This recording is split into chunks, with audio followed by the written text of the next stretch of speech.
Video time. Let's see, I got my hat on. Hold on. I got my hat with ear flaps. I can't hear myself. Okay, there you go. Now I got a box of Chert from a friend of mine from Texas.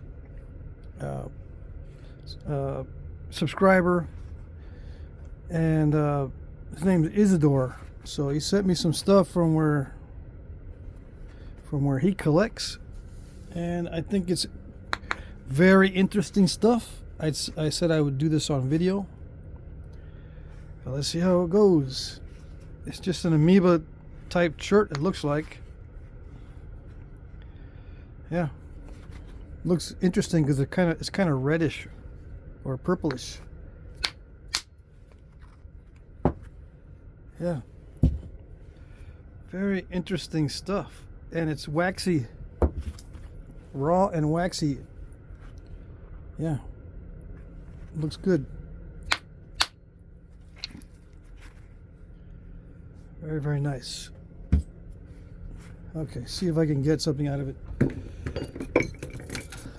I'll try to maximize it. It's about 5 inches wide. 4 by 5. Okay, so the most I can get out of it is maybe a 5-inch point. I'm going to take down these bulbs, or whatever they're called, from the outside first, in ways that I can save some of the flakes. Hopefully. Like I can save those two. Let's see.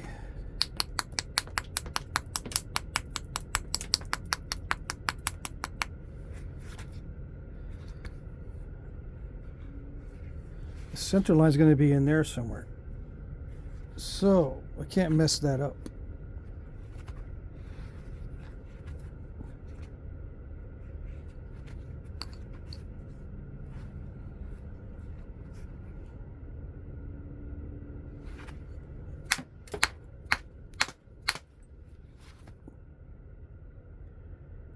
Yeah. Let's see.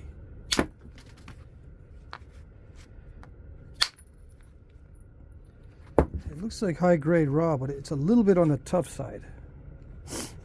Yeah. A little bit. Excellent color.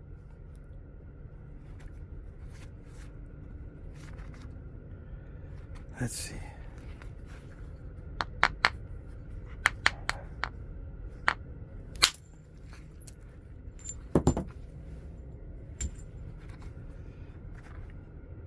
Yeah, it's not that easy to maximize these things. That's why everyone keeps asking me to do it. So I will do it if I can. All right. Let's see.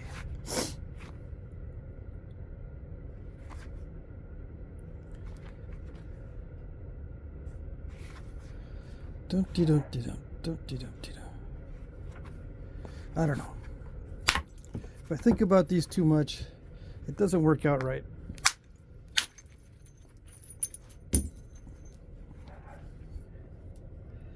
Or it doesn't seem to work out if I think about it too much. So I won't. I won't think about it. I won't have a strategy. I'll just look and see where I could take a good flake. And maybe I'll think a little bit ahead, but not too much ahead. Because, you know, since Flintknapping is a game of chance, you really can't plan too much. You can try. Ooh, this would be, if I can get the cortex off, that might be a nice flake. I can try to plan, but usually the plans go out the window with Flintknapping. Yeah, that's a nice.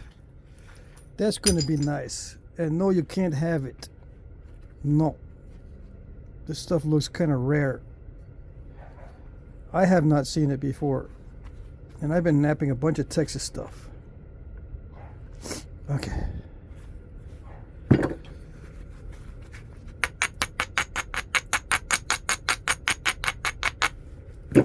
Here we go.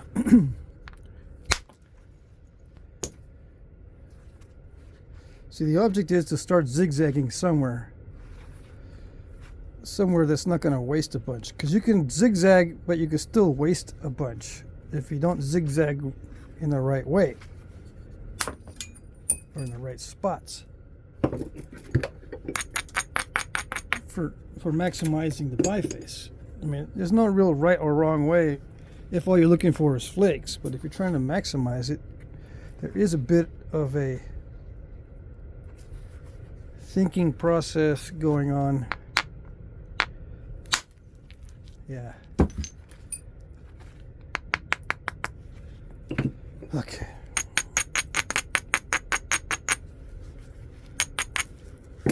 I can't be tapping it like that because it'll crunch it. And you can't hit on a crunch spot very easily. That's good.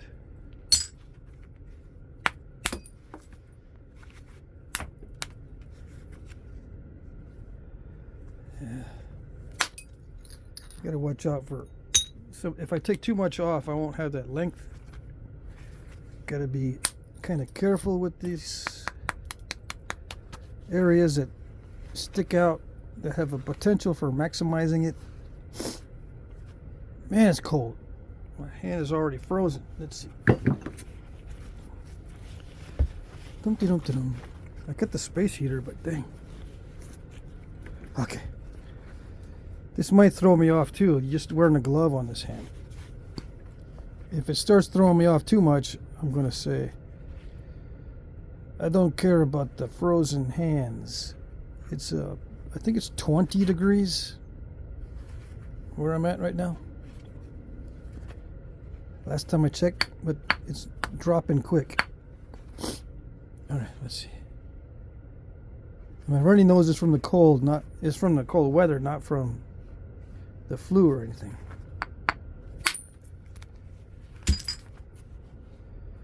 Okay.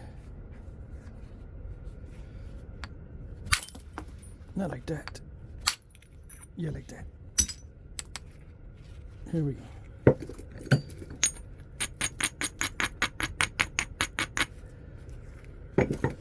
Okay. Yeah. I want to be a little bit thicker than that.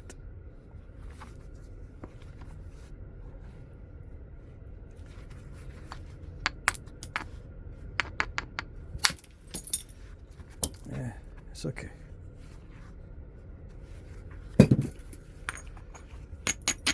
I'm afraid to hit too high up and ruin the whole thing, so I'm hitting too low. Overcompensating. Let's see. I need to blow my nose. Hold on.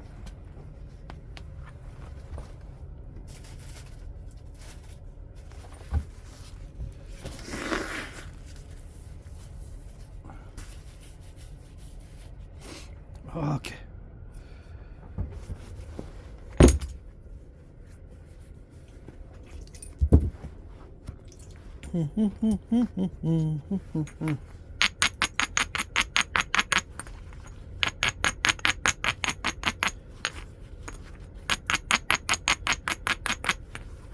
Yeah, I've got two different types of space heaters. One is bigger than the other, right? I have to run the small one because I've also got some hot water or some hot soup on the little hot plate, and I can't run both the space heater, the big space heater, and my soup at the same time because it causes the breaker to trip. Yeah. Come on. Yes. But the incipients, if I hit too much in the one spot, I get incipient cracks. Okay, so it's pretty much bifaced. I just need to do some careful thinning now.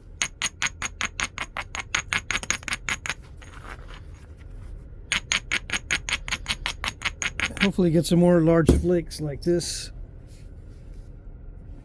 And it looks like it'll heat treat well. So most of this stuff's going in the heat treat. How can I tell? It's just a little bit grainy right now, so it should be good. Right, the grainy stuff usually heat treats well. If it's already glossy, some parts are already glossy, like near the cortex, that does not need to be heat treated if I can get a good flake. But the other stuff down near the middle, it's kind of grainy. Okay. Come on. I'm thinking about it too much. Okay. I did not want that overshot.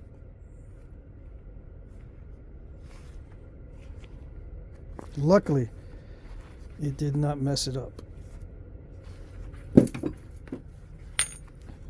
So I hit way too high. It wasn't working hitting it lower, so I hit it high and I ended up hitting it way too high. Okay.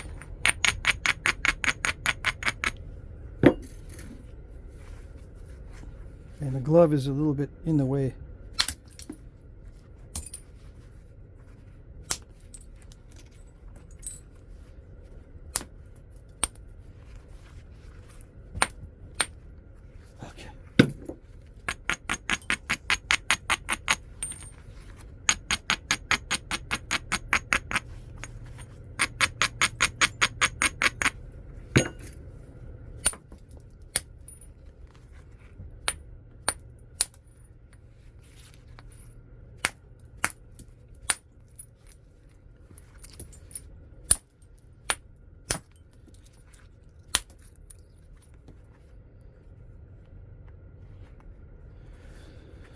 Okay, so I do need to concentrate on what I'm doing, so I can't talk too much. I have to concentrate on not thinking too much. Just clear my mind. Does that make sense? A little bit? Maybe? You know, sometimes when I say I've got to zone out, sometimes when I say that I need to zone out, what I'm doing is I'm purposely clearing my mind of thoughts.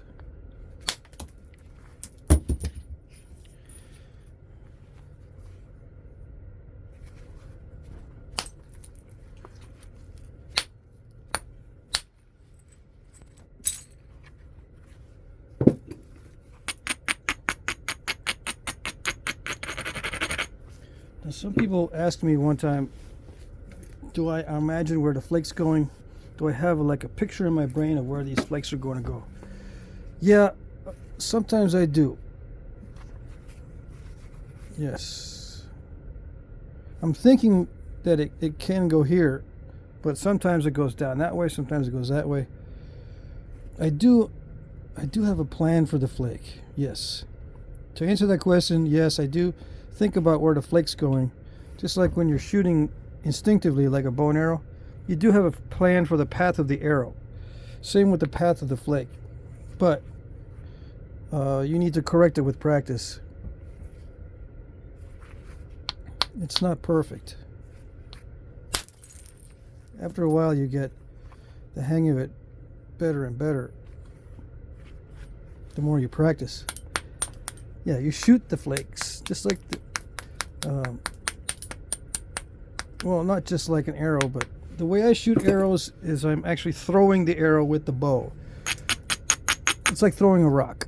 You throw the rock with an arm, with your arm. You throw the arrow with the bow. So I'm not aiming. When I shoot instinctively, I don't aim. I just throw the arrow.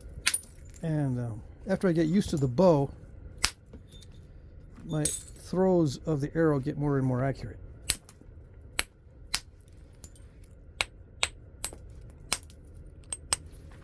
Yeah.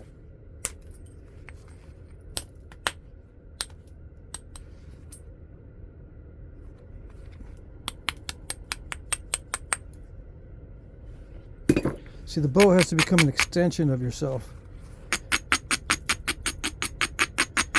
So the billet has to become an extension of my hand. And once that happens, the flaking becomes more and more accurate. You throw the flakes in places where you want. more accurately. And without step fractures, hopefully.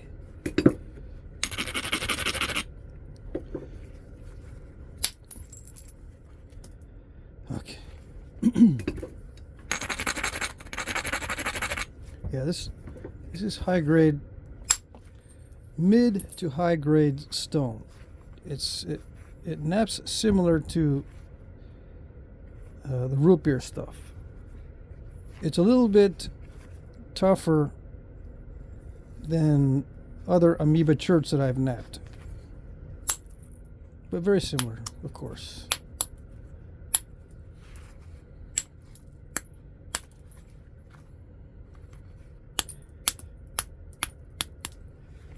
"15 minutes. That's pretty good.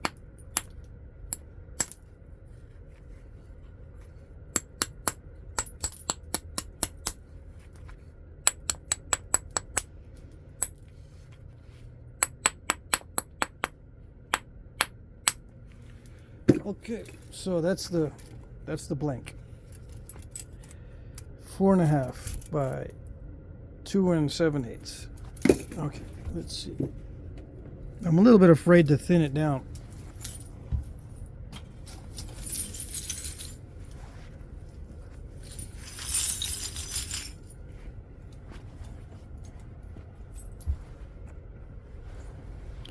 So I'm just going to toss the good stuff into his box.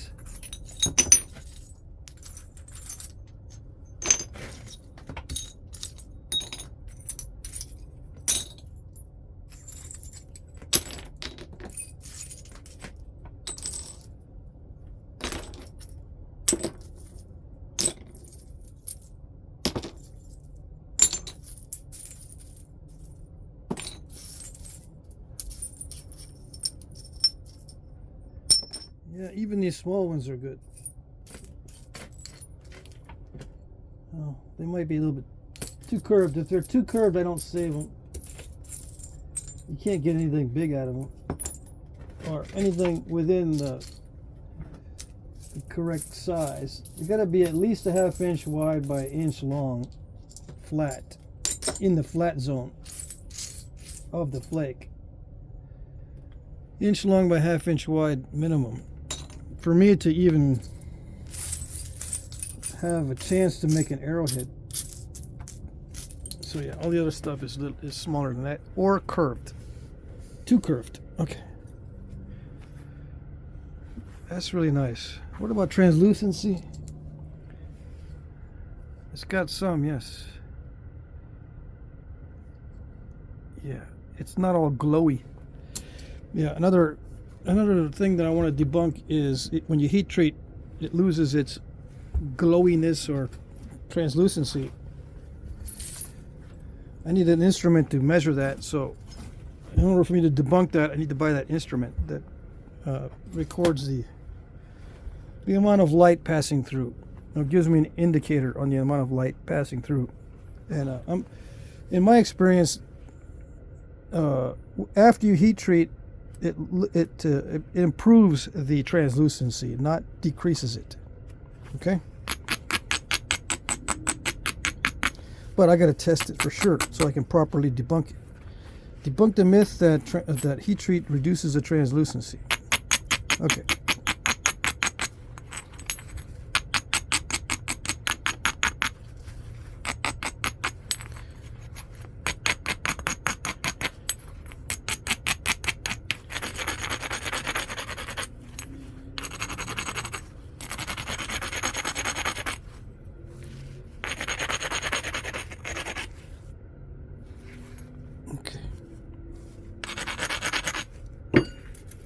Here we go.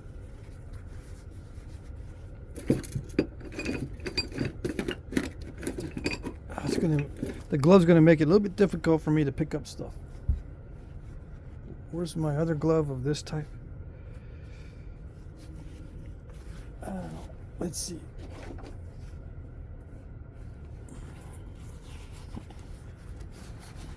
Yeah, this one is. I used that one to pick up some stones one day, and it got all cruddy. How about this one? got all muddy and cruddy. This one's a little bit better. Let me warm it up. Hold on.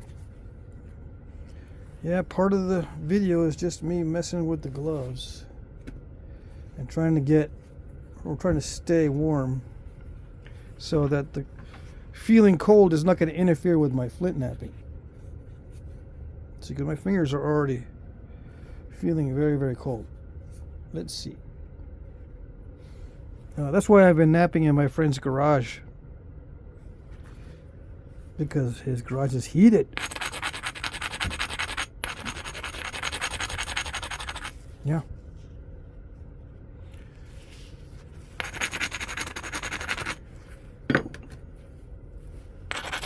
Right now the glove's in front of the space heater.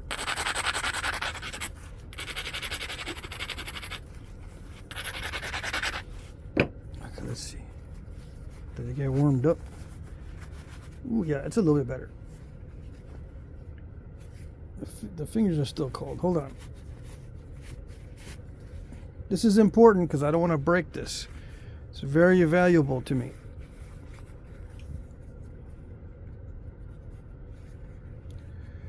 What kind of stone? It's just an amoeba type of chert. Amoeba type. And the amoeba types of chert come in a variety of colors. Most of the ones I've seen are brownish, but they can get to be gray or black. And then from brown they grade into root beer color, and then red like this one, and then sometimes yellow and orange. So yeah, very interesting stuff. This is the first time I've seen it this red. It's almost like an alabates kind of red.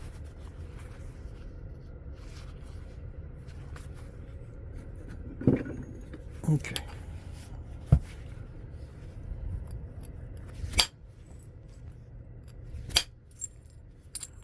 Nice. Yeah, it's high grade chert. Very, very nice.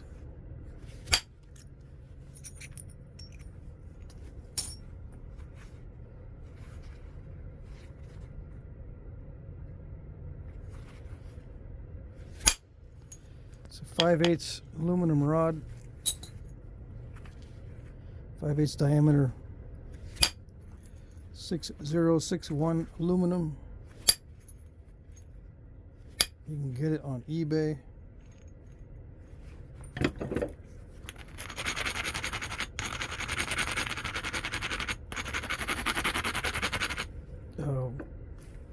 A friend of mine, subscriber, was telling me that he was having trouble with this behind the knee stuff with these rods, so he wrapped some tape, some non-skid tape that feels like sandpaper, on the rod so that he can hold it either behind his knee or up with a strap and without it slipping. And he said it changed the whole ball game when he made it non-slip. Yeah. Now, I don't have trouble with slippage. I don't know why.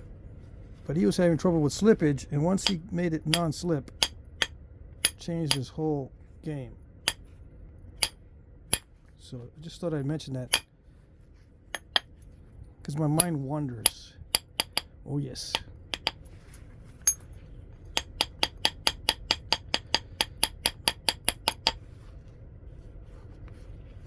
Now, I gotta be smart about this.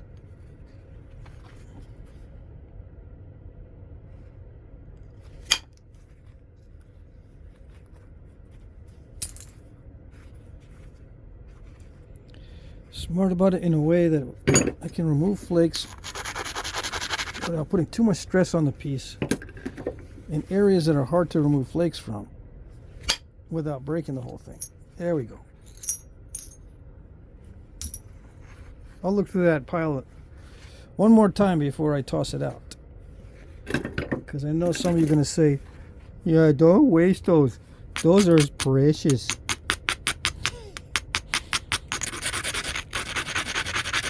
Yeah. Until you start napping them and you snap them in half. Yep.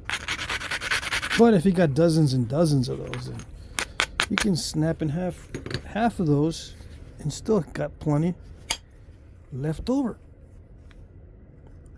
Snap in half of those. Okay.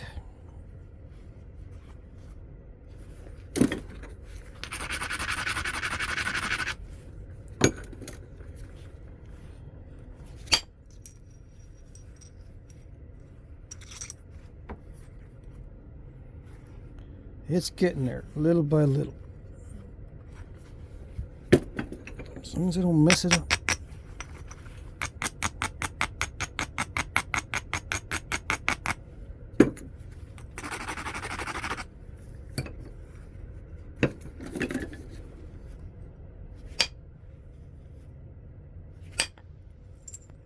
There you go.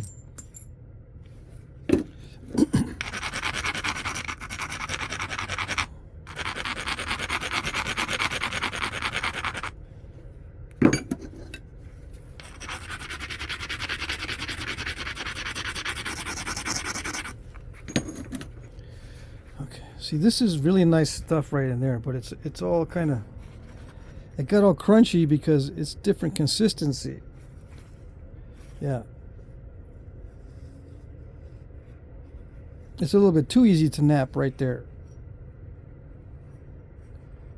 So the material starts to get wavy. I mean, the flakes start to get wavy going through that material when it's really high quality stuff. When you have a lot of force going in, like there's a lot of force required for these flakes on the tougher stuff, and when that force hits that soft spot, it starts to get all wonky because the properties change, and so you get a lot of rippling and weird effects. I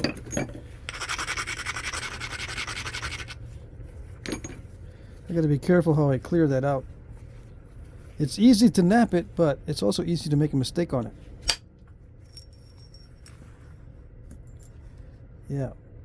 See that right there? It also cracked there, but it's not all the way through. It's just an incipient crack. Yeah. But see, those will get you too.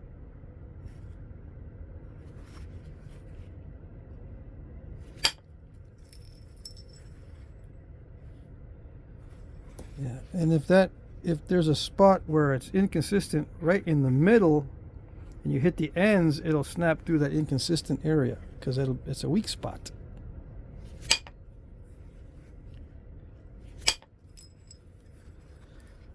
Man, this is sweet.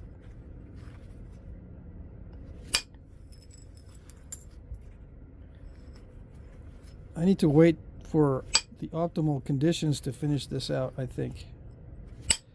It's not going to be cold next week or for the next auction.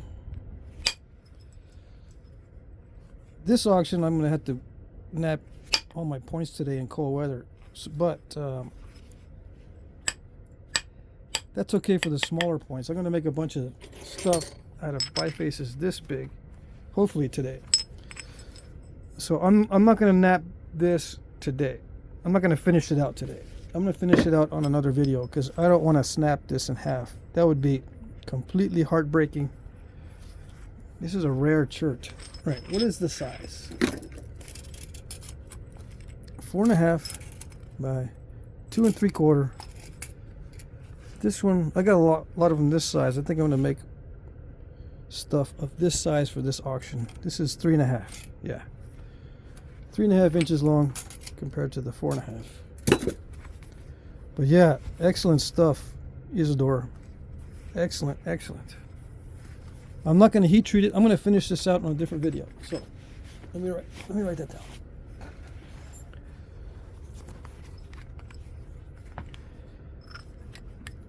Okay, so this is HQR, which is high quality raw. Finish on video. Okay.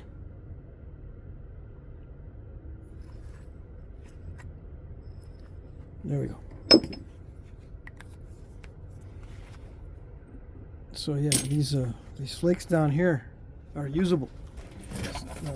Some of them are still good.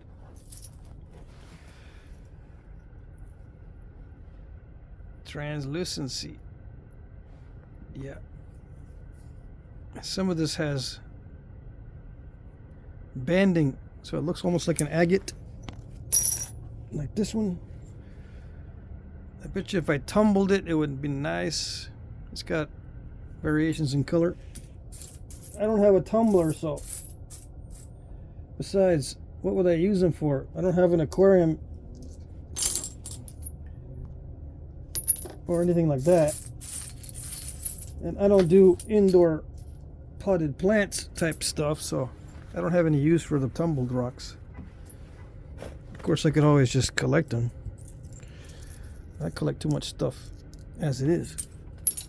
All right, I just gotta get my thumbnail, and that'll be it. Thumbnail photograph.